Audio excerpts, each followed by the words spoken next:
If there's one thing you take away from this video, it's this. Reinhardt has 3 main playstyles: the Brawlhardt, Divehardt, and Spongehardt. The Brawlhardt is the classic Rein play, Firestriking corners, walking onto squishies during your brawl cycles, like when there's a Mei wall or a Bastion and turret, and getting key kills with your Shatter. The second is Divehardt, playing fast in particular with your pin, either to clear high grounds, or to reach the enemy backline to directly brawl them, or to do the third playstyle, Spongehardt. This is playing low resource by just holding up your shield and zoning off ranged backline squishies like Ana. Even better if you're forcing point while you're at it. The key is knowing when to switch between any of these playstyles. Rein's primary fire, Torp's hammer but better, is a massive rocket hammer that deals 100 damage in a 5-meter radius that can cleave multiple enemies at once. Firstly, you can extend the range of Rein's swing by drastically swinging your camera back and forth. It's pretty well known at this point, but you can see here how I can't hit the hog,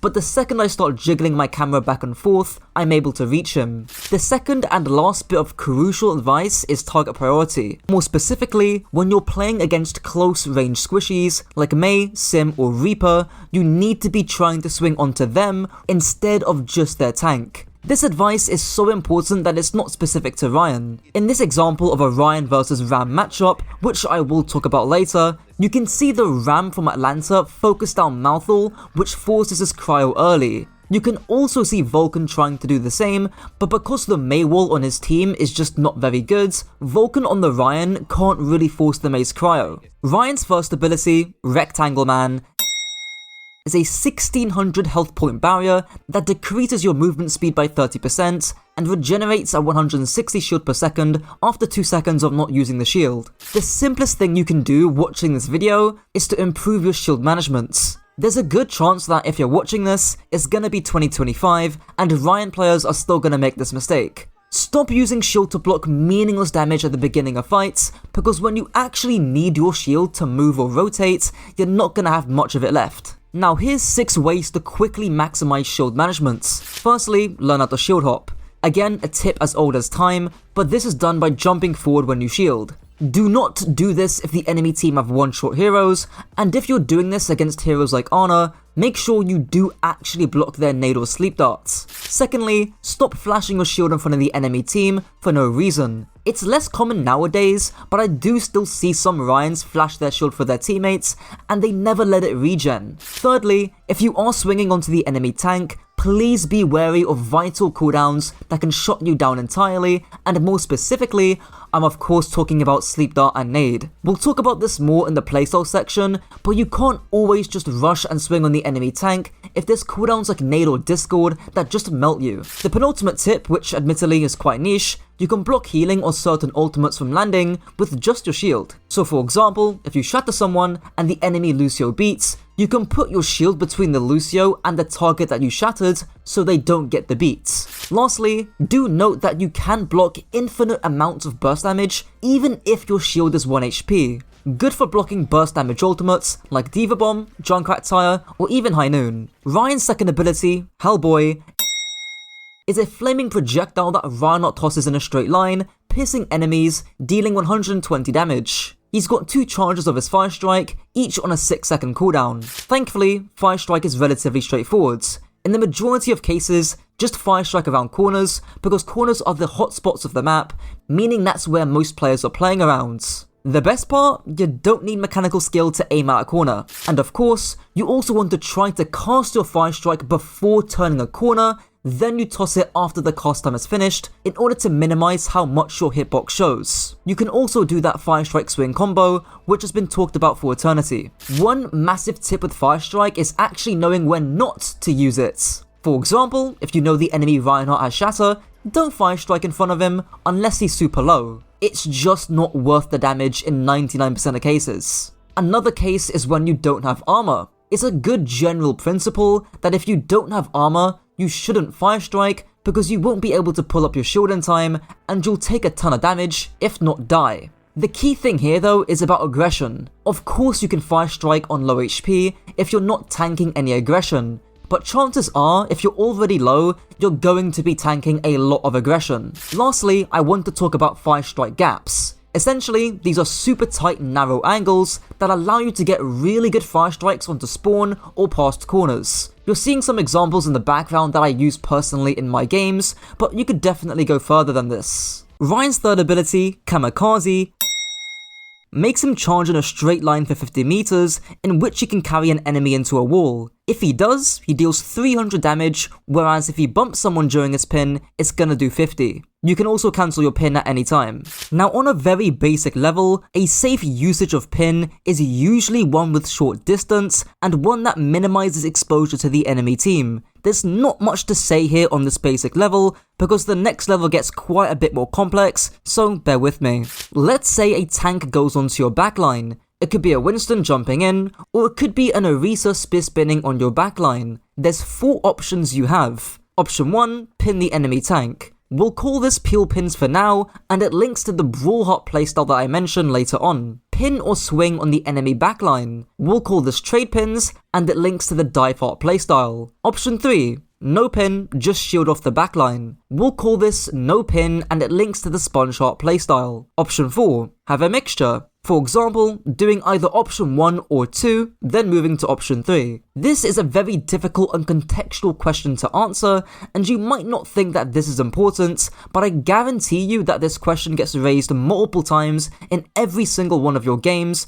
but if you struggle with this, don't worry, I give a broken down visual example in this section of the guides. The first overarching factor is how easy the targets are to kill. If there's a Kiriko right in front of you in swing range, you're likely gonna focus her over the full HP Winston in your backline. There's some factors here though that can make the same target much harder to kill. The first is high grounds. If their backline is on low ground, then doing option 2 when you pin onto them is a lot more feasible. However, if they're playing high ground, then that option becomes longer and more costly, so doing either option 1 or option 3 would be best. The second sub-factor is mobility. Simply put, you're never gonna reach a Lucio Juno or any backline that has a Lucio or Juno in it most of the time. This can also involve backline heroes with verticality, like Baptiste or Lifeweaver, who even if you pin onto them, they can just leave and pop over to high grounds. The third sub-factor is sustain. If there's an over 1000 HP primaling Winston in your backline, pinning him isn't gonna do much unless there isn't anything else better to do, like shielding off their backline. The same goes if there's a fortified Orisa walking on your backline. If the tank is just unkillable and they're not even that dangerous, option 1 is likely out the picture. You can see an example of this with Lhcloudy's Rein guide half a year ago, where he just ignores the Orisa and chooses option 3, basically just not pinning and shielding off the enemy backline. But why did he choose option 3 and not option 2 of just pinning straight into them? Well, that leads me into the final sub-factor, which is what I call the 5 triggers. If you've watched my Doomfist guide, this will be familiar to you, but in short, the 5 triggers are positional, HP, cooldowns, ultimates, and numbers. So what do I mean by those 5 triggers? Well, let's apply them to Lhcloudy's situation. Firstly, there isn't a positional trigger for Lhcloudy here to pin onto anyone. What a positional trigger might look like is the enemy Ana or Kiriko being isolated. There's also no HP trigger, because the enemy backline are, get this, not low HP. There's also no cooldown trigger, because the enemy Ana still has her cooldowns, so Lhcloudy's shielding them off instead of pinning. There's also no ultimate trigger, because there's no sound barrier or Kiriko rush or any ultimates that could really enable Lhcloudy to dive the enemy backline with pin. Lastly, there's no numbers trigger, because Lhcloudy is currently in a 4v5 and he's the only one zoning off the backline. So hopefully, I've summarized that factor pretty well. Now onto the second factor being the danger or threat of the target. In other words, if the target is highly dangerous, like a nanoblading Genji diving your backline, you should probably try to either pin him or shatter him instead of blocking off range damage. The first sub-factor that plays into danger is LOS or line of sight. In other words, if the enemy backline does not have line of sight to their tank, you don't need to do option 2 or 3 because there's no danger or threat that needs to be marked. In this example, Lhcloudy's team are constantly pinging the Ana, and when the Winston jumps in, Lhcloudy decides to choose option 1 and pin the Winston. Why is this? Well, if we look at where the Ana moves, the Ana decides to rotate out of LOS from our Winston, meaning she can't throw a nade during the dive. This means there's no nade for Lhcloudy to block with his shield, so he can just pin the Winston for free. Even in the Overwatch League, we saw the Spitfire commonly maywall the Ana so that Hardy can pin the Winston without the worry of his team being naded. The second sub-factor is the range of the enemy team. Characters like Ana, Zen, Hanzo, Ashe, and more either have big sources of range damage, like Ashe shots, Hanzo arrows, or Zen orbs, or they've got big sources of ranged utility, like Nade, Dynamite, Sleep Dart, and Discord, that need to be blocked off with your shield. So option 3 is usually the best course of action here. If you're playing against the Lucio Kiriko backline, there is nothing to shield, so option 1 or 2 become more attractive. The third sub-factor kinda links onto that, but if there's key cooldowns or abilities that you need to block with your shield, don't go on and pin the enemy tank. Conversely though, if there's a Nano Blade or a Nano Blossom or some kind of big ult combo that is melting your backline, pinning that threat away and even using Shatter for it, instead of being a big rectangle man, is more than reasonable. The fourth sub-factor is the abilities and ults from your own team. If your team has a tanky backline, like Brig, Ana, Cassidy, they're usually okay, so you can spend your time doing option 2 or 3 unless killing the enemy tank is super easy and doesn't endanger your team. But what if the entire enemy team is dangerous? Well, in short, do option 4. You can block the enemy Ana's nade, then, because she's less dangerous, pin the enemy tank if possible, or continue to be a big spongy rectangle, or dive and pin a squishy who looks to be dangerous. When I get into that playstyle section, there's going to be a really good example to show what I'm talking about, and I'll probably say on screen what section that you should skip to for that kind of stuff. Before we continue, gotta plug my coaching. It's approved by Spyro, so that's how you know it's good.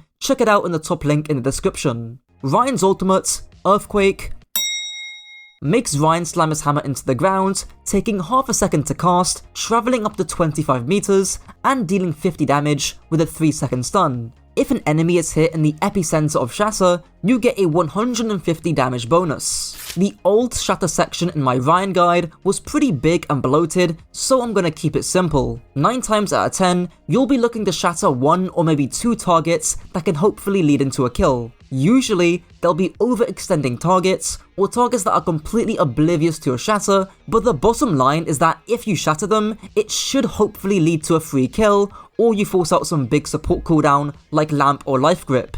Lhcloudy showed an example of him hitting a 5-man shatter with that 25 meter range, but this isn't the reality in the overwhelming majority of scenarios, and he even said that himself. There's a lot of quickfire tips that I can give with Slam, so here's a bunch. Firstly, be decisive. Overwatch is one fast-paced game, and moments to hit Shatter are fleeting, so even if you don't hit the Slam, it's worse to hold on to it and regret losing a fight because you never even tried. Secondly, do not Firestrike in front of the enemy Rein when you know he has Shatter. You can Firestrike at distance, but again, don't greed it up close. Thirdly, be cheeky with your Shatter. Find little nooks and crannies to hide behind to get a good slam from, or as Lhcloudy does, be unpredictable with your slam. Slamming very early around a corner isn't something that many players would expect, which is what he does here. Fourthly, if you've slammed multiple targets, the best course of action is to usually swing twice, then crouch Firestrike. The extra half a second stun in Shatter means that you can typically squeeze in another swing,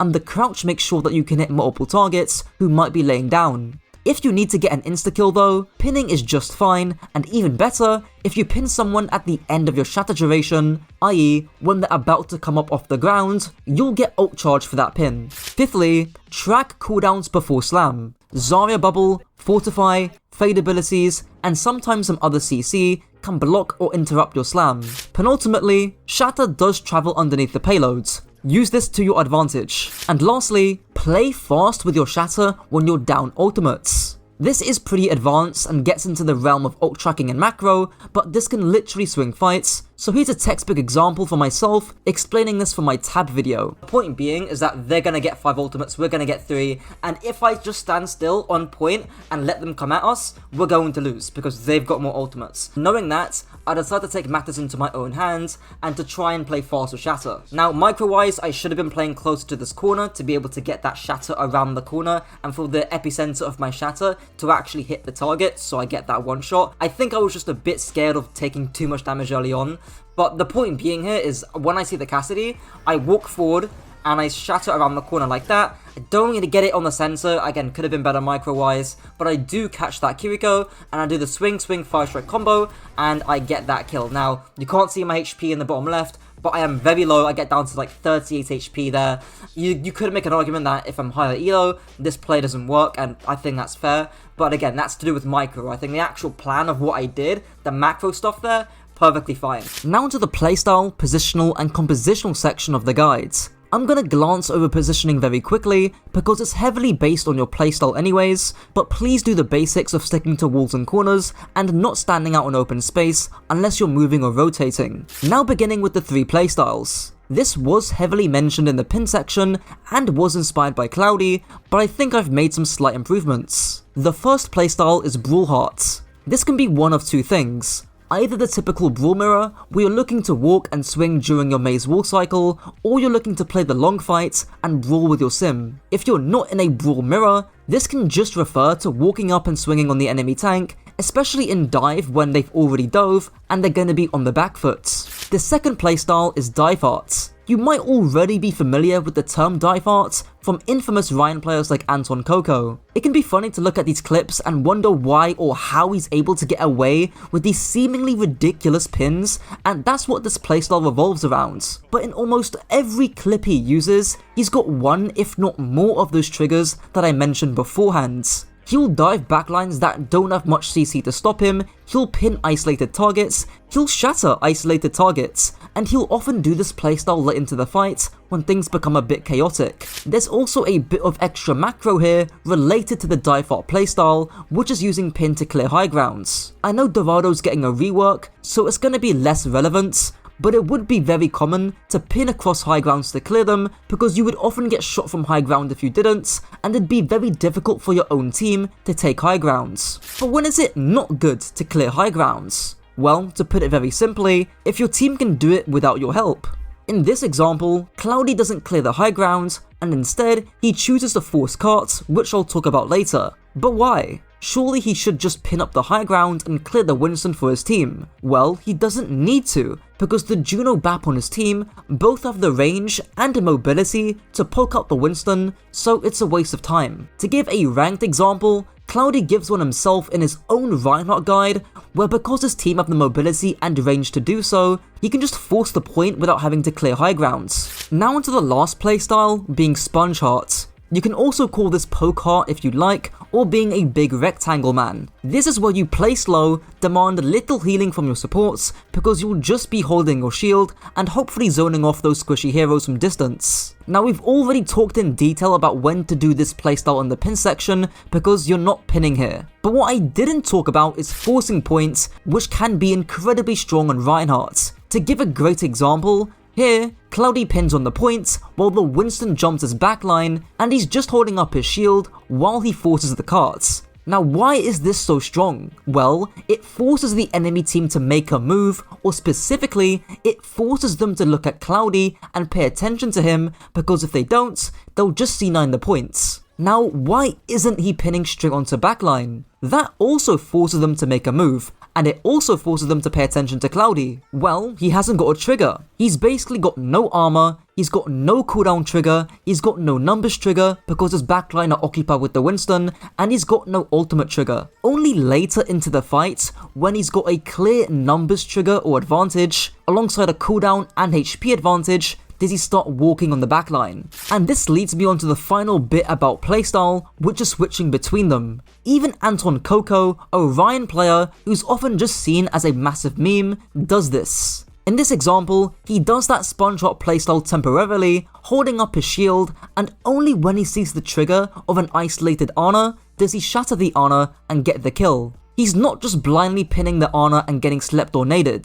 To put it all together, here's a very in-depth example from Lhcloudy's gameplay. And this should hopefully show the dynamism in playstyles and when to switch between them. So I thought I'd look at this fight from Lhcloudy, of course, from the recent OWCS tournaments, and in this fight alone, he makes 6 playstyle changes, or there's 6 different playstyles that this guy does in about 20 seconds. Also, apologies for my PC whirring in the background that you're gonna hear. So to start off the fight here, Lhcloudy is just sponging. Again, he's looking to zone away that Ashe Ana during the dive, and the Winston is just a secondary threat. So you'll see Skytor jump in at any time right here. So he's in right now, hypering from Takuno, and instead of turning around and looking at the Winston, notice what Lhcloudy does. He sponges. Now the dynamite does still hit from the Ashe on Zoro, but he still looks to zone the Ashe, like make sure they don't get LOS onto the dive. And you can see this works quite well, because Prash's nade, I believe if I slow it down here a little bit, you can see it just right there, not sure if you can see that, but it just goes over Lhcloudy's head, and it unfortunately does not hit anyone, which is really the key thing here. And that's mainly because each or either side that the Ana can go, so either left or right side, Lhcloudy can mark and zone that angle, so the nade is going to get blocked anyway. So this nade gets pretty much no value. As you can see, it just hits the bus there. All his primary focus now is to make sure that he's zoning away the DPS from the orbital ray. So he's still zoning the Ashe, pulls that coach gun really nicely. Now this is really key. He switches playstyles, so this is the first playstyle switch. He switches onto the Winston here. Why? Because these guys, the Ana and the Ashe, are no longer a threat. Prash has already used his nade, which is the primary threat, and Zoro has already used Coach Gun, and he's already used Dynamite, and he's got no angle. Like, if I go to Zoro's POV here, what is he shooting at? Nothing. Nobody. Basically the Juno, and that's it, right? So Lhcloudy decides to turn around and look at the Winston because he's easier to kill and he's a bit more dangerous than the enemy Ashe. As you can see here, he eventually goes for a slam here when the Winston jumps down onto the cart. Unfortunately, I think it's because Skytor jumps above the cart that the shatter doesn't hit. So Skytor goes into primal because of that. Really unfortunate there, and we'll talk about that at the end. But because the Winston's into primal, do you think Lhcloudy's going to still swing at the Winston? No, he's not. He's going to swing, toss a Firestrike then one way, immediately switch back playstyles to the Spongehardt Rein. As you can see there, pops up his shield for Ghost, sponging the damage from Ashe and from the potential Ana as well. Now this is really important. Lhcloudy doesn't, and this is a mistake from Lhcloudy in my opinion, he doesn't stay in this Spongehardt playstyle for long enough. He actually decides to make another playstyle switch to the Divehardt playstyle, deciding to pin onto the Ashe. And because of that, the dynamite, I believe, gets tossed in and it gets exploded by Zoro. Now, if you look at the Bap's HP here, because Lhcloudy doesn't shield off or sponge that Ashe dynamite, I believe Ghost on the Baptiste ends up dying. So if you look at Ghost's HP in the top right here, it slowly goes down. There you go, just gets finished off by the primal there. So a bit unfortunate by Lhcloudy. I think he should have sponged for longer, and then once he blocks that sleep dart and the enemy Ashe dynamite, then he can go for this pin. Still though, not too bad. And again, he switches back to sponging. So this is the 5th playstyle we're now on. He goes back to sponging, sponges the enemy Ashe, Coach Gun, and the enemy Ana's nade. And yeah, from there on, he just keeps sponging basically. And from here, it's pretty much a done and dusted fight. Again, he keeps sponging, keeps sponging, keeps sponging. His Baptiste is dead, so he's got limited heals. And now, because it's really the end of the fight, it's a 4v5, not really winnable for the side of Lhcloudy's team. He decides to do one more last-ditch attempt, goes into that Divehardt playstyle, goes for the enemy Juno, misses the swing, unfortunately, or the first swing onto Takuno. I think if he just swings his crosshair to the right, then that hammer should hit Takuno, but a bit unfortunate there. Just hit the following 2 swings though, but yeah, it is what it is. So to just do a quick summary of what happened that fight, and to also break down some of the mistakes Lhcloudy made, Lhcloudy initially sponged away the enemy backline in a decent fashion, the Ana nade didn't land, and he zoned away Zoro and Captain Prash from that Juno orbital ray, and then he turned around, looked to brawl the enemy Winston. Unfortunately, he misses his shatter, but then he goes back to sponging when Ghost is low. Unfortunately, again, he should have sponged a bit longer to block the Ashe dynamite, and potentially that sleep dart that Prash threw at Lhcloudy as well. Then he goes to the Divehardt playstyle, pinning onto the backline. Then he goes back to sponging when he realizes that they're way too far away and he can't really walk onto them.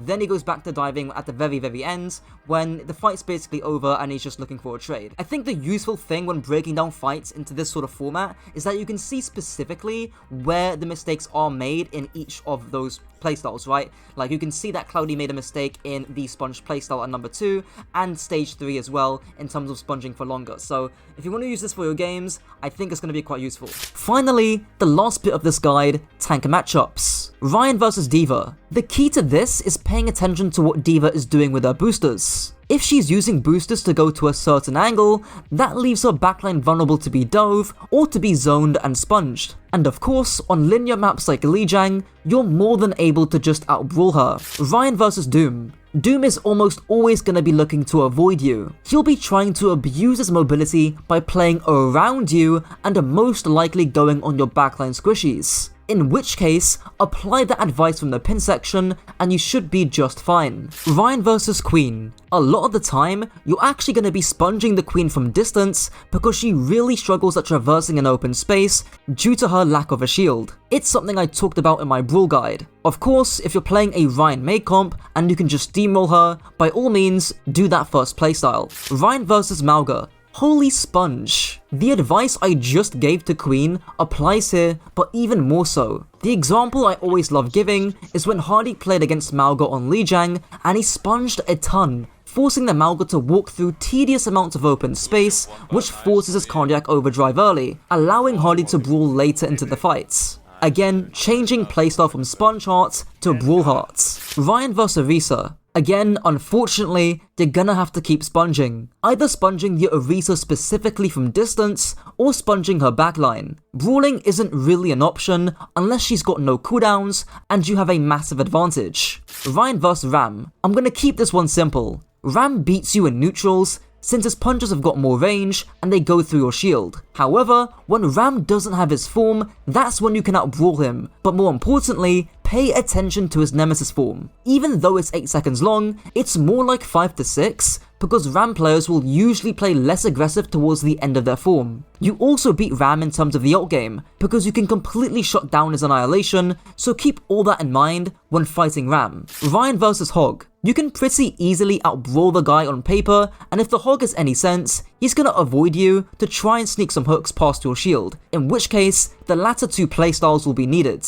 Rein vs Sigma. Definitely a good matchup for you, unless the map benefits Sigma a ton. Rein outbrawls Sigma because you can easily block his accretion, but the big trap here is just trying to outbrawl the Sigma and getting tunneled. There's tons of times where your DPS need you to sponge for them to be able to win their matchup, which allow you to brawl or dive afterwards. Here's a great visual example of what I mean. If you walked with your hands up to this high ground, you can actually pin off the Ashe and then catch the Ashe, right? If you kill the Ashe here, very likely to occur considering the nature of this matchup, you can just drop down and pin anyways. You can walk forward with the rectangle here, big fat rectangle man, maybe toss out a Firestrike, and then after you get a kill, you can do that Divehardt stuff, you know? Rein vs Winston. If you're able to pin him when he dives, great. If you're able to shatter him when he dives, even better. But again, the trick is to not tunnel just on the Winston, and to sponge any ranged damage that comes your way. I highly recommend watching that Lhcloudy example, so you can get the full picture. Rein vs Ball. Honestly, the same advice to Winston, but should be easier to shatter the ball, considering he hasn't got a bubble. And last but not least, Rein vs Zarya. Very easy matchup for you, since you can just completely outbrawl her. Just make sure you track her bubbles for shatter. Keep in mind that sponging can also be very useful to block her beam, then you can swing onto her during her reload, and once she's dead or it's lit into the fight, doing that Divehardt Playstyle becomes more reasonable. That's it for the guides. I'm confident that this builds on Lhcloudy's guide even more, and breaks down the big ideas into more smaller, digestible parts. If you enjoyed, don't forget to like, comment and subscribe, and if this video helped to raise your IQ, feel free to share it with your friends to also raise theirs. Until next time.